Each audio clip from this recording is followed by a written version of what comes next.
Três vezes em que a cruz de Cristo se faz vã, ou seja, sem sentido algum, sem significado nenhum.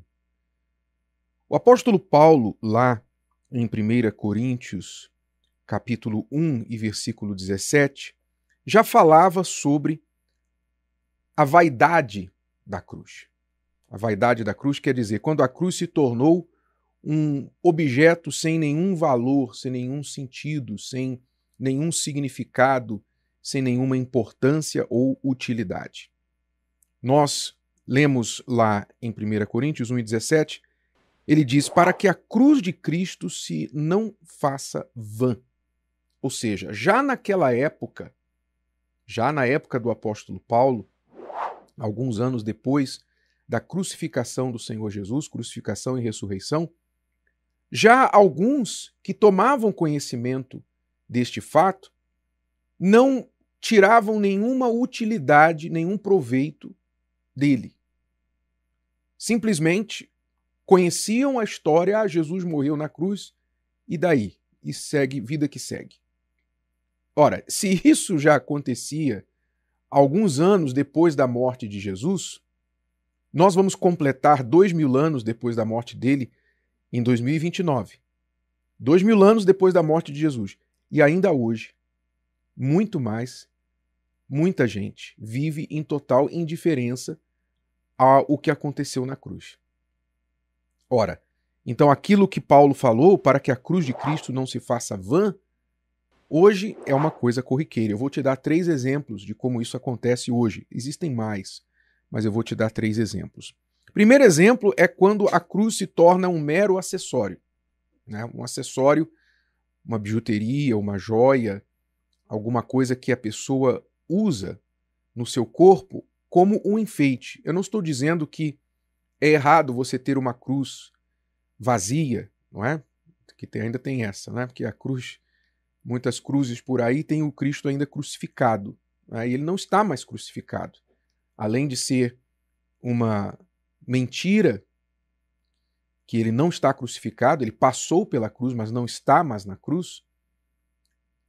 Além disso, é uma idolatria, porque ali é uma imagem representando Jesus. E a Bíblia diz que nós não devemos fazer imagem de nada que há no céu, na terra ou debaixo da terra para adoração, para veneração e etc. Então, não estou dizendo que é errado você ter uma cruz vazia como uma lembrança da sua fé. Não estou dizendo que isso é errado.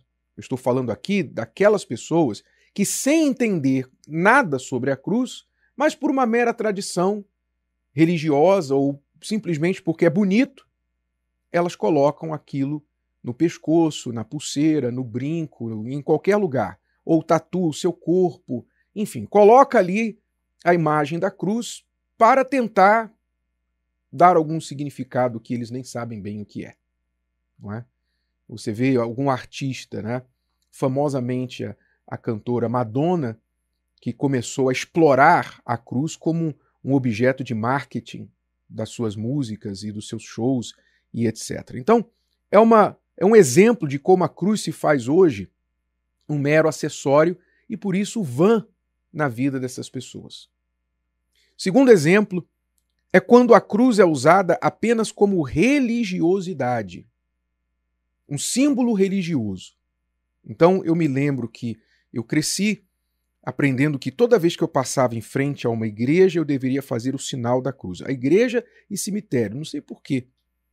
Ninguém me explicou até hoje por quê, especialmente em frente ao cemitério. Devia ser para espantar as almas perdidas. As almas, como é que fala? Penadas, as almas penadas. Deveria ser para isso. Mas fazia o sinal da cruz, nunca sabia. E eu lembro que no início eu confundia se era de cima para baixo primeiro, de baixo para cima. Eu confundia, ficava todo confuso. Não entendia. O que era aquilo? Religiosidade. E até hoje não entendo. E eu tenho certeza que muita gente que faz até hoje também não entende. O sinal da cruz. Né? Fazer o sinal da cruz como um ato religioso. Isso também não tem nenhuma base bíblica. Fazer um sinal da cruz. Ou você usar a cruz como um objeto de proteção. Vou colocar uma cruz lá no meu carro, vou colocar uma cruz lá na frente da minha casa, na porta da minha casa, e como uma espécie de proteção, ou como aqueles filmes, né? Sabe aqueles filmes do Drácula, vampiro e tal, que sempre tem alguém que vai pegar uma cruz e jogar na face do vampiro assim, para espantar o vampiro. Pois é, essas ideias são ideias que mostram a vaidade da cruz na vida dessas pessoas. Porque o diabo, ele não teme o símbolo, o sinalzinho de mais com a base um pouco mais comprida. Ele não teme isso. Ele não teme o objeto em si. Tanto não teme que ele faz piadas. Ele expõe, ele profana esse objeto por meio dos seus servos. Ele não tem medo do objeto da cruz.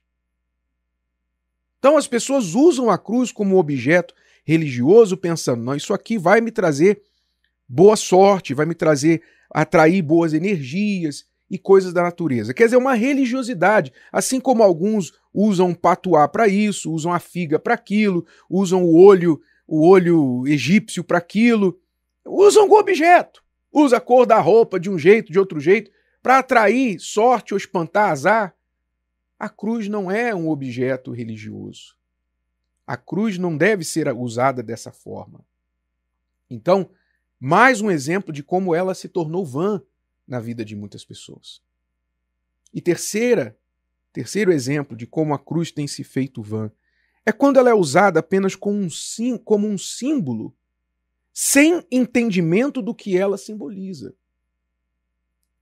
Símbolo já diz tudo. O símbolo, ele aponta para alguma coisa maior, não é? Todo símbolo, supostamente, ele capta um significado maior. Ele reduz aquele significado maior como uma espécie de lembrete, de ajuda visual para que a pessoa que olha aquele símbolo entenda aquilo.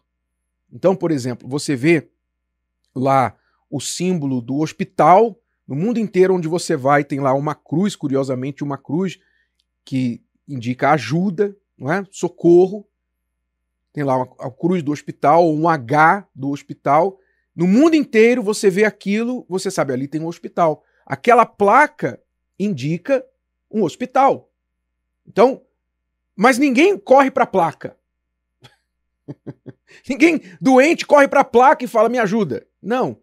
Você corre para o hospital, que é o que a placa aponta. Não é isso? Se você não tiver entendimento da placa, você não vai chegar no hospital. Entende? Assim muita gente toma a cruz apenas como um símbolo, mas sem entender o profundo significado dela. E por isso ela se torna vã na sua vida. Ou seja, a pessoa continua doente, continua perdida, continua com medo da morte, continua vivendo uma vida errada, miserável, família destruída, tudo que Jesus veio resgatá-la daquele sofrimento que ele veio resgatá-la da cruz, continua atuante na vida dela, porque ela não entende a cruz. Então é como se ele tivesse morrido. Para ela, é como se ele tivesse morrido na cruz em vão. Ela não sabe, ela não entende, ela não tira nenhum proveito disso. Então, eu penso assim: Jesus deixou o céu, veio a este mundo, se tornou homem, nasceu como um bebê, pacientemente passou pela infância, pela adolescência, a vida adulta, aos 30 anos, ele começou o seu ministério, batizando-se no Rio Jordão. E por 3 anos e meio, até os 33 anos e meio, ele viveu aqui. E na última semana da sua vida aqui, ele disse, para esta hora eu vim. Foi para isso que eu vim. Quer dizer, ele deixou o céu e passou 33 anos e meio só para um momento. Alguma coisa que ele veio fazer aqui. E qual foi esta coisa? Foi a morte dele na cruz. Ele veio para isso. Eu acho que o mínimo que a gente deve a gente mesmo é o esforço para tentar entender isso, para que isso não seja vão para nós. Se você, então, talvez tenha usado a cruz em vão, ou a cruz para você não tem nenhum significado mais profundo, não mudou nada na sua vida desde que você tomou conhecimento dela, você precisa procurar entendê-la. Nós vamos continuar falando sobre isso aqui nos próximos dias, em que nós estamos aí nos preparando para a Semana Santa, que começa neste domingo. Se você tiver interesse, você vai estar conosco aqui durante essas mensagens e muito mais que isso, você vai separar esta semana, por isso se chama Semana Santa, Semana Separada. Você vai separar esta semana para você se aprofundar no maior evento da história da humanidade. Gostou? Que tal ouvir de novo? Ouça quantas vezes precisar até que este conteúdo faça parte de você. E não se esqueça de dar o seu like, comentar e compartilhar. Até a próxima!